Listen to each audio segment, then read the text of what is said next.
Good evening, I'm Jordan Norkus. Thank you for joining us for 18 News at 5, 6, 10, 11. An Elmira mother pleading guilty tonight in the murder of her own daughter. Those breaking details tonight. The jury has reached a verdict at the murder trial of former Minneapolis police officer Derek Chauvin in the death of George Floyd. A Potter County community is in mourning after 12-year-old Wyatt Brimmer was shot and killed by his twin brother. 18 News first broke last night reports of shots fired on the 600 block of Park Place in Elmira. Police are now ruling this a homicide. You work with people every day, people who are battling some form of mental illness. For many people, the hardest part is simply recognizing when it's time to seek professional help. How can someone determine when it's just an off day and when it's time to actually talk to someone? The House voting by a margin of 232 to 197 to impeach President Donald Trump for his role in inciting the deadly insurrection at the U.S. Capitol. Two bills in the New York State Senate are causing some controversy tonight. Both the Elder Parole Act and the Fair and Timely Parole Act would change the protocol surrounding parole eligibility and release. So I guess my question for you is, do you have any emergency plans in place to help these businesses if things do continue to get worse? Congressman Tom Reed saying Governor Cuomo needs to be taken down, and he may be up to the challenge. Now, it's no secret physical exercise can help relieve stress. Athletes know this firsthand. What advice would you give to any 17-year-old out there thinking of joining the military? You know, knowing what you know now, what would you tell your 17-year-old self? What did you learn there? Don't put your peppers in early. We all knew the snow was coming, but I still looked out the window this morning and I was like, Mother Nature, why? I know, I think a lot of us did this morning. And at the bottom, the love 'em or leave 'em peeps. I gotta say, I don't love them. Reese's Pieces, the little eggs. Yep.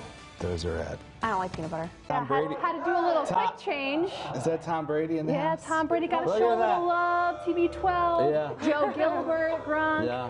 I'll take There all you the go. hate from Brady haters. That's okay. Live from your local news leader, this is 18 News at 10. Good evening, I'm Jordan Norkus. Thank you for joining us for 18 News at 10.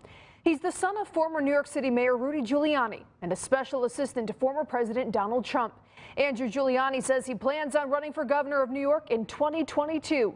The latest tonight from your local election headquarters. The former mayor's eldest son currently works as an analyst for Newsmax. He says he believes he has the best chance to win and take the state back. Governor Cuomo has given no indication that he won't run in 2022, despite sexual harassment accusations. Andrew Giuliani has never held elected office, and New York has not elected a Republican statewide office since George Pataki won a third term as governor in 2002. And speaking of Governor Cuomo, new details coming from one of his accusers in an Albany Times-Union report. According to the newspaper interview, a staffer says Cuomo groped her in the governor's mansion before slamming the door to his office and approaching her again. The unidentified staffer told the Times-Union when she protested Cuomo's advances, saying, "You're going to get us in trouble," he told her, "I don't care." The woman continued in the interview saying she didn't remember telling the governor stop, but rather, "You're crazy." Governor Cuomo himself has denied touching anyone inappropriately, but apologized if he made anyone uncomfortable.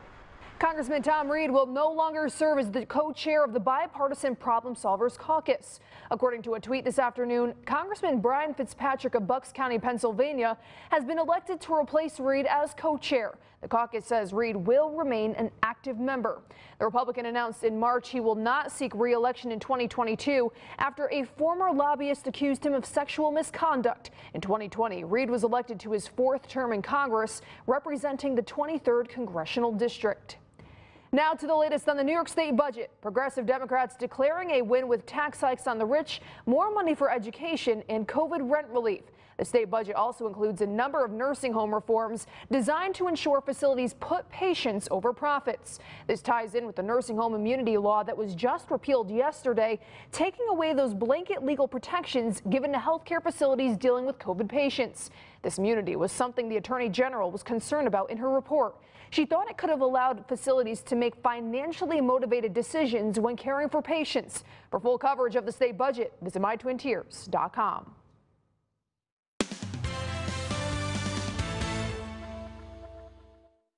New tonight, a 41-year-old Canisteo man is behind bars charged with kidnapping and rape. The Canisteo Police Department says this man, Kevin Tibbetts, is facing those charges. Tibbetts was arrested on April 6th following a complaint filed with the police department. He's also facing other charges, including one count of strangulation. Details of the case have not been released. Tibbetts was sent to the Steuben County Jail. Meanwhile, 3 people have been arrested in connection to stolen rental cars. The alleged theft taking place earlier this morning at the Elmira Corning Regional Airport. Deputies arrested 33-year-old Justin Smith of Horseheads after he was allegedly found attempting to steal a car from the rental companies. It was also discovered that Michelle Simmons of Aaron and Cody Huesner of Elmira were found operating a vehicle stolen from the Hertz rental car company within the airport. All 3 were arrested and are due to return to court at a later date. The Mansfield Borough Council will convene a special meeting tomorrow night to consider the removal of a temporary probationary officer from employment with the borough. While the release doesn't name a particular officer, the Mansfield Borough manager did confirm Brian Gossert, the officer who captured the live TikTok video making several racially and sexually charged comments while on duty, is the only officer under investigation at this time. 18 News attempted to speak with the borough's attorney multiple times, who has not been available for comment. The Zoom meeting will take place tomorrow at 6 p.m. We will continue to follow this story and give you more information as it becomes available. After suffering a traumatic brain injury 3 years ago, Trooper Gallagher is laid to rest. Loved ones honoring his memory today. Trooper Gallagher had been a member of the state police since 2014. His commander says the interstate he patrolled on Long Island is dangerous, as it's one of the busiest in all of New York. Trooper Gallagher was hit by a distracted driver while helping a disabled motorist. He relied on nursing facilities for the last 3 years of his life, since his injuries left him unable to communicate. His commander says Gallagher's family is holding up, but it's been difficult. Governor Cuomo ordered flags on state buildings to be flown at half-staff. Trooper Gallagher is survived by his wife and 2 children.